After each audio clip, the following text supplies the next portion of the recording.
지난 주일에 제가 그 신앙의 언어와 과학의 언어를 말씀을 드렸고 진실의 언어와 사실의 언어에 대해서 말씀을 드렸습니다. 좀 부족한 것이 있어서 이 점에 대해서 좀 더 말씀드리고 오늘 설교를 시작하려 합니다. 우리가 잘 알고 쓰는 용어 중에 창조론이라는 단어가 있습니다. 우리가 창조론, 진화론, 그래서 서로 충돌되는 개념으로 많이 이야기합니다. 근데 저는 이 창조론이라는 단어가 매우 혼돈을 일으키는 단어라고 생각을 합니다. 분석을 한번 해보면요, 창조라는 단어는 신앙의 언어입니다. 이건 진실의 언어입니다.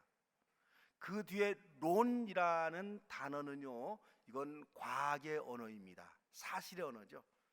두 단어를 조합하는 이것은 굉장한 억지입니다. 창조라는 고백은 증명이나 증거가 필요한 단어가 아닙니다. 이 단어는 자신의 깨달음으로 세상의 주인이 하나님이다 라고 하는 선언입니다. 구체적으로 세상의 주인은 인간이 아니다 이런 뜻입니다. 세상의 주인은 왕이 아니라 하나님이다 이런 선언인 거죠. 고대에는 그 나라의 주인이 누구냐 그러면 그 나라의 왕이었습니다. 그래서 힘 있는 왕들은 자신이 인간이 아니라 신이라고 주장을 하면서 신격화를 시도를 했습니다. 우리가 잘 아는 바로가 이집트의 왕이죠. 이 바로란 말 뜻은 태양신의 아들이라는 거예요. 태양신의 아들이라고 한다면 신이라는 뜻입니다. 왕이 곧 나라의 주인이다 이 뜻을 강조하기 위해서 이런 신격화를 시도를 한 겁니다.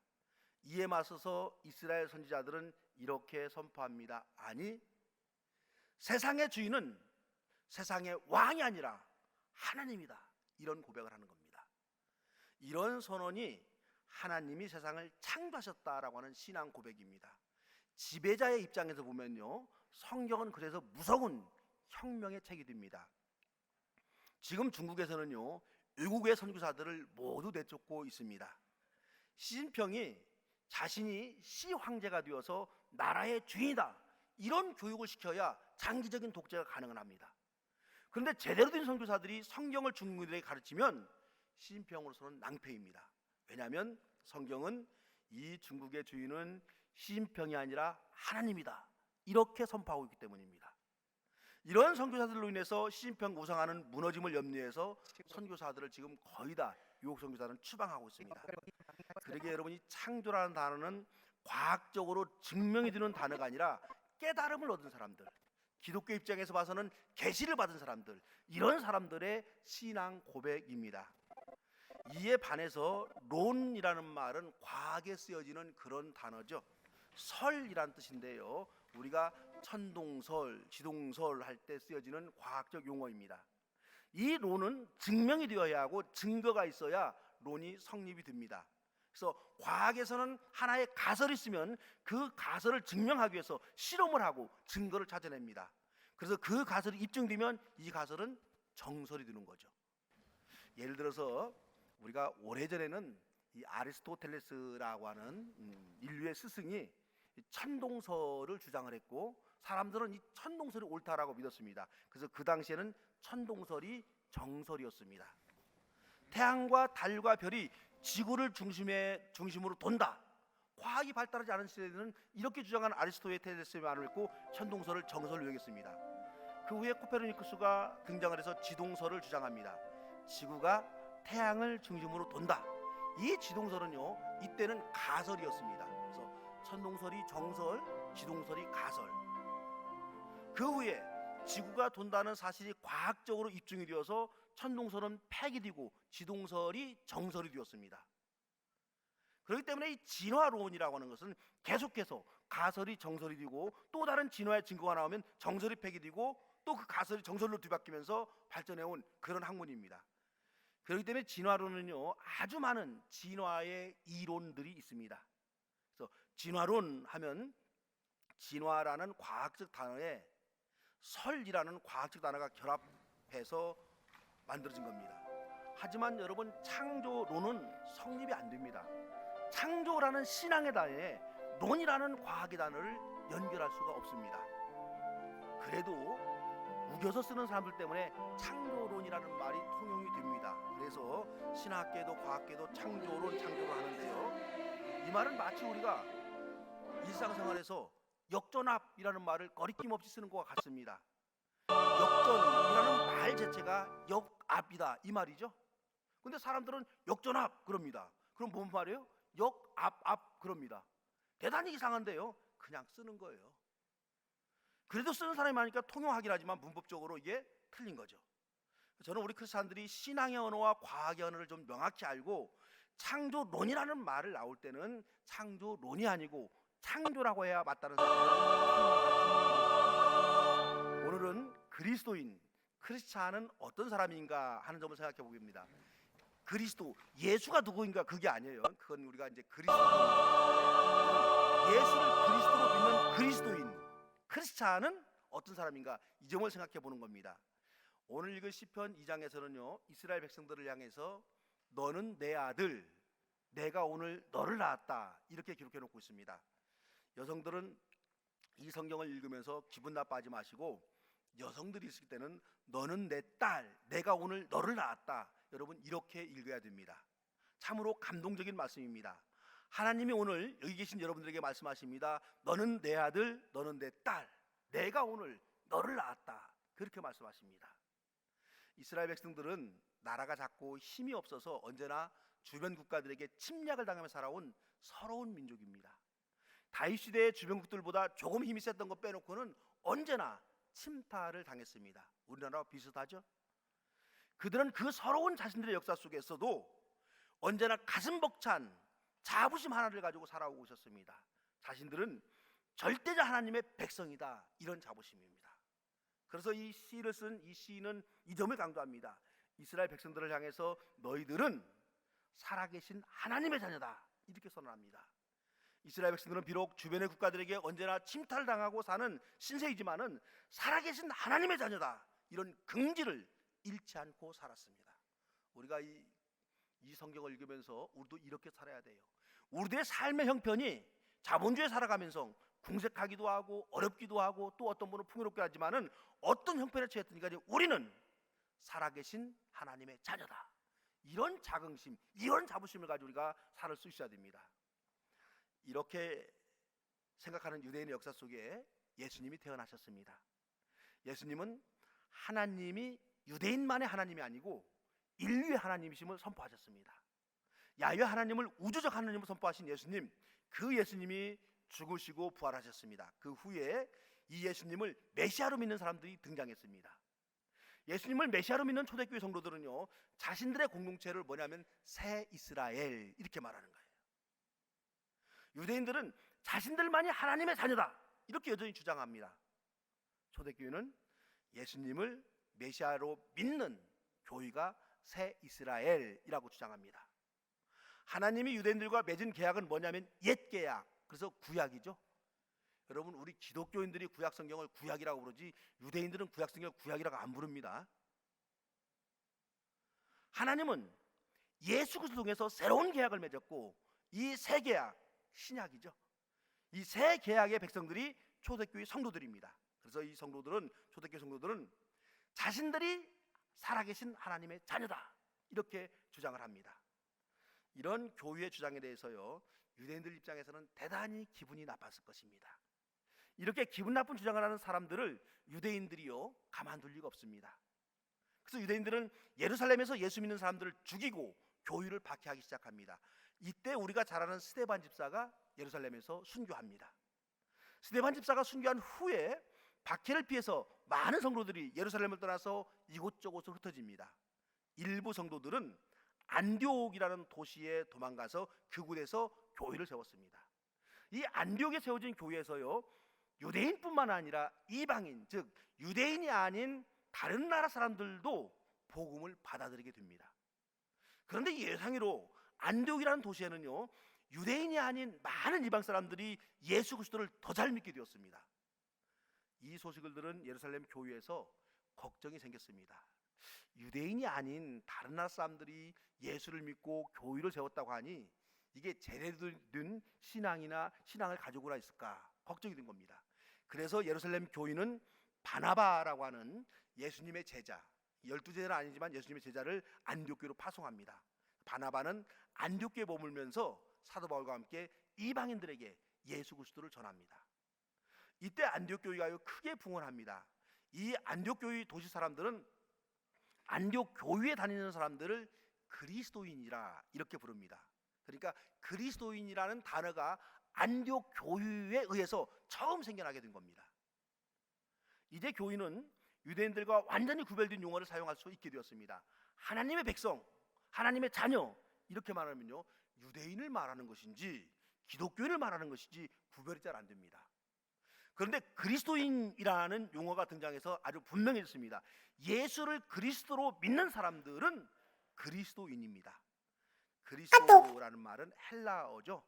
영어로는 우리가 크라이스트라고 번역이 되었고, 중국에서는 그리스도가 기독이라고 번역을 했습니다.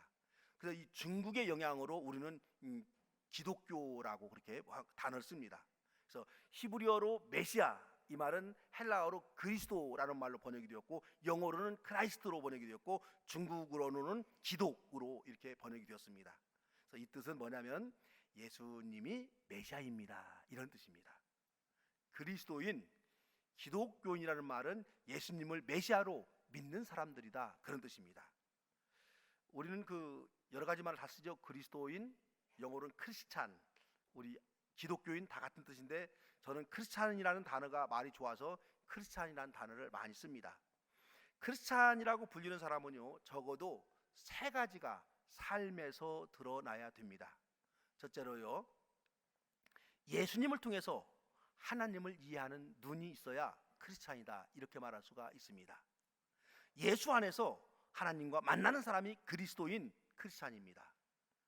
그러기에 크리스찬이 하나님을 믿는다라는 말하고요, 유대인이 하나님을 믿는다, 이런 말은 상당히 여러분 다릅니다. 유대인이 믿는 하나님은 이스라엘의 역사적 전통과 율법의 눈을 통해서 이해하고 인식된 하나님을 믿는다, 이런 뜻입니다.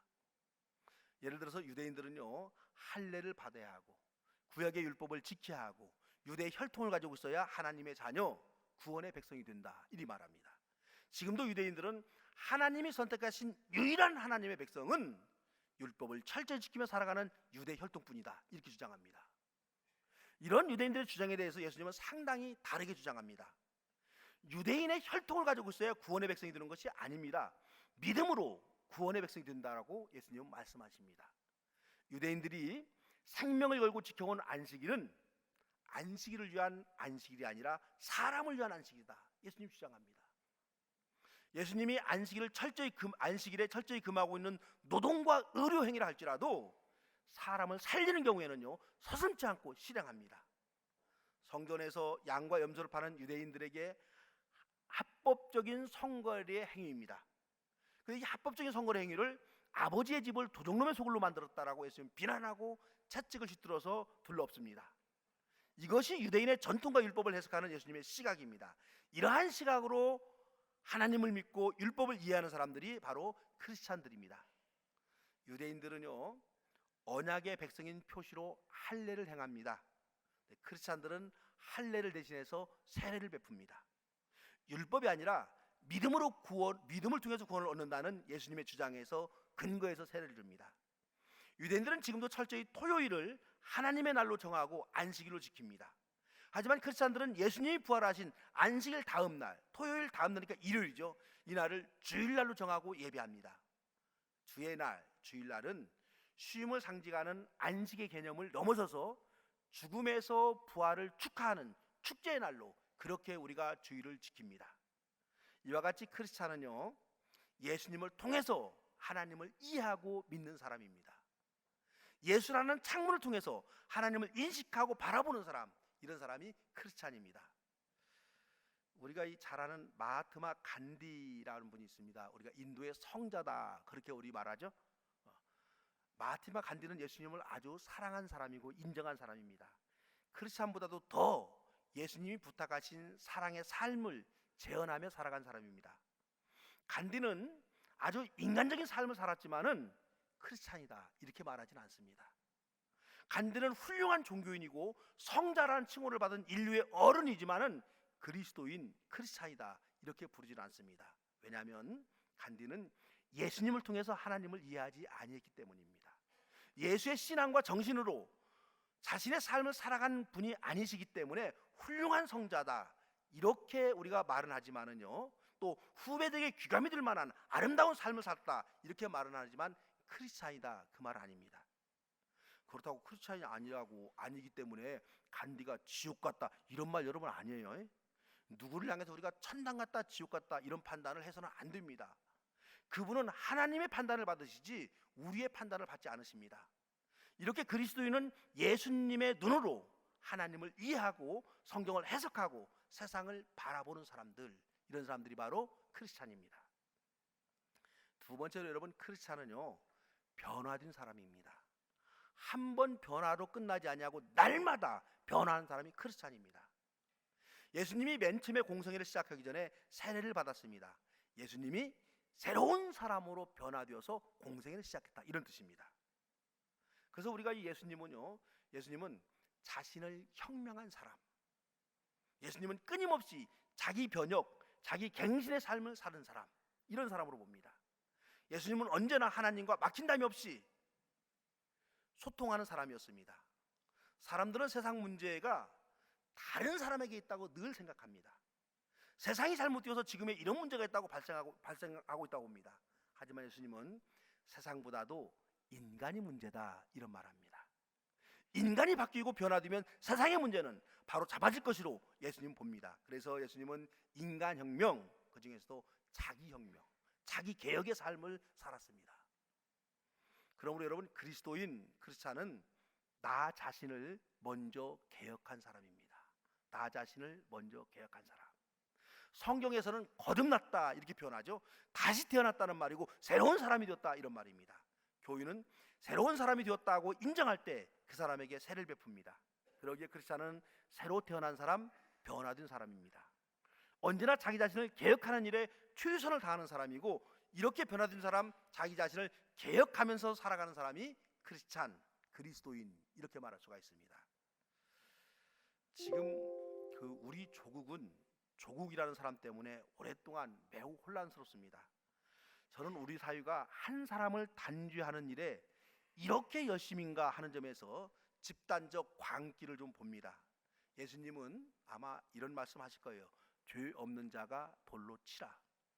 여러분, 이 말씀을요 그 사람을 비판하지 말라 그런 말이 아닙니다. 비판할 이유가 있을 때는요 비판해야죠. 잘못한 사람에게는 매섭게 잘못을 지적해서 바로 잡아야 합니다. 하지만 누군가를 비난하거나 비판할 때는 자기 자신을 성찰하는 성숙함이 먼저 있어야 한다 이런 말입니다.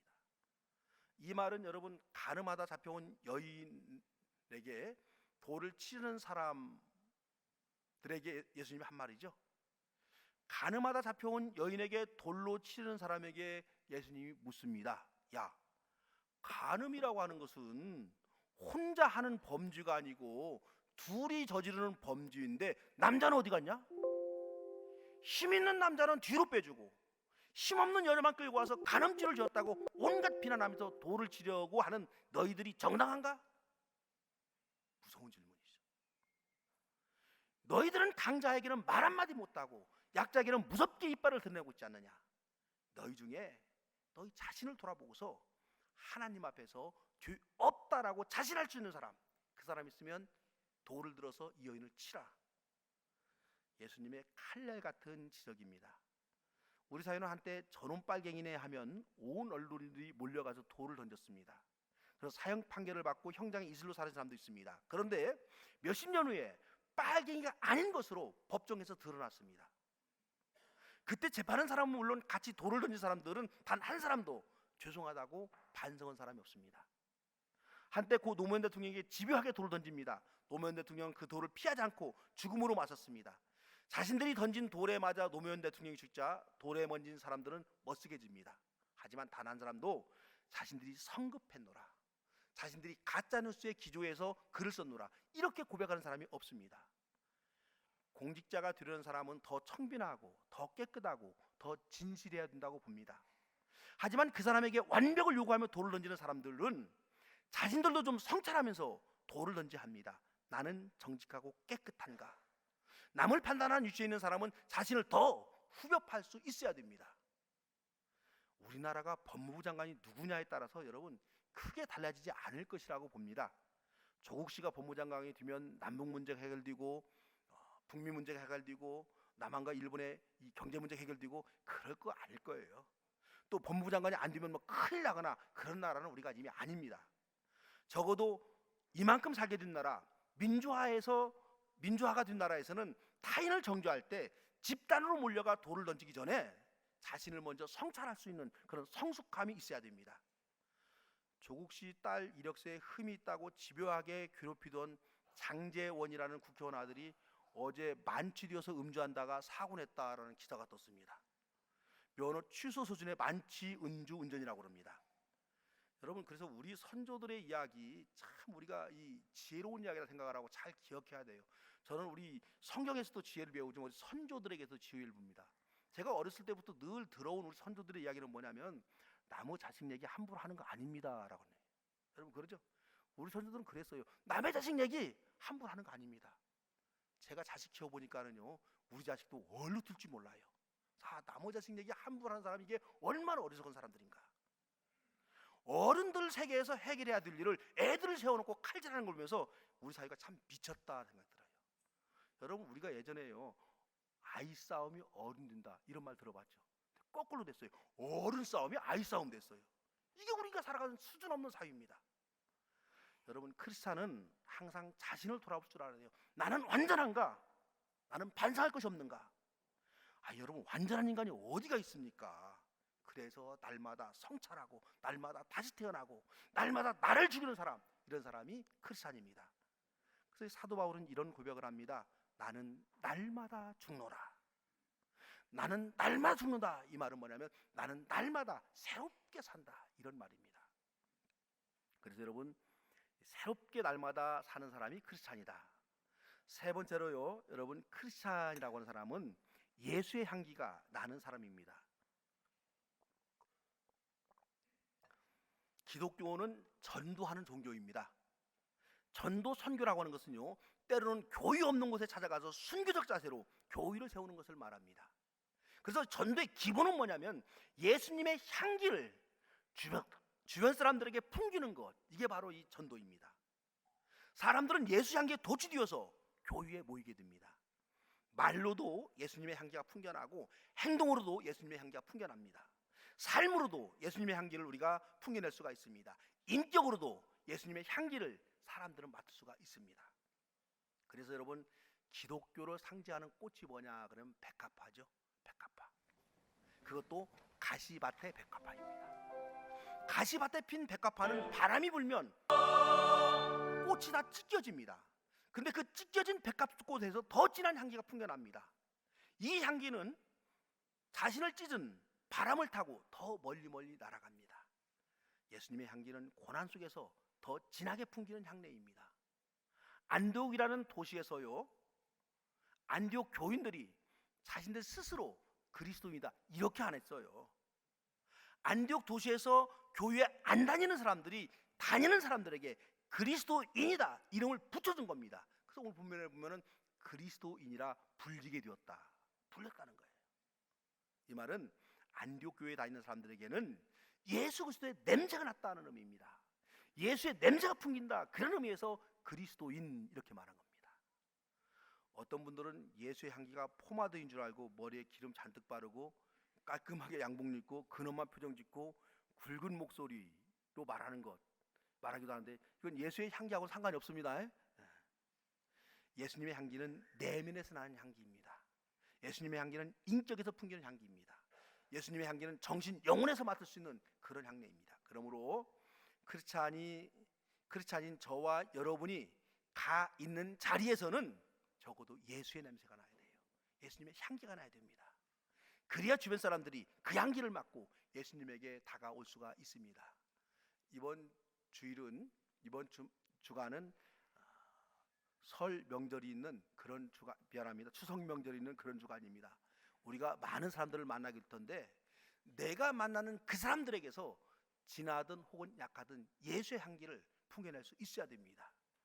결론적으로 정리해 본다면 크리스찬은 예수님의 눈으로 절대자 하나님을 이해하는 사람입니다. 크리스찬은 세상을 변혁하면서 동시에 나를 변혁하는 사람입니다. 크리스찬은 온 몸과 마음에서 예수님의 냄새가 나는, 예수님의 향내가 나는 사람입니다. 이런 분이 크리스찬, 그리스도인, 기독인이라고 우리가 말합니다. 그래서 우리는 늘 스스로 우리 자신들에게 질문하며 살아야 됩니다. 내가 진심으로 크리스찬인가? 이 질문에 주님, 저는 여전히 부족하지만은 크리스찬으로 살아가고 있습니다. 이렇게 자신 있게 대답할 수 있는 저와 여러분 되시기를 주의 이름으로 축원합니다. 사랑의 주님, 우리가 많이 부족하지만은 예수님 따라 살려 합니다. 예수의 마음 가지고 세상을 살려갑니다. 우리 주님, 우리를 붙들어 주시옵소서. 그리하여서 예수 그리스도만을 똑바로 바라보고 좌우나 우로나 흔들리지 않고 목표를 향해 전진하는 저희들 되게 하여 주시옵소서. 예수님의 이름으로 기도드리옵나이다.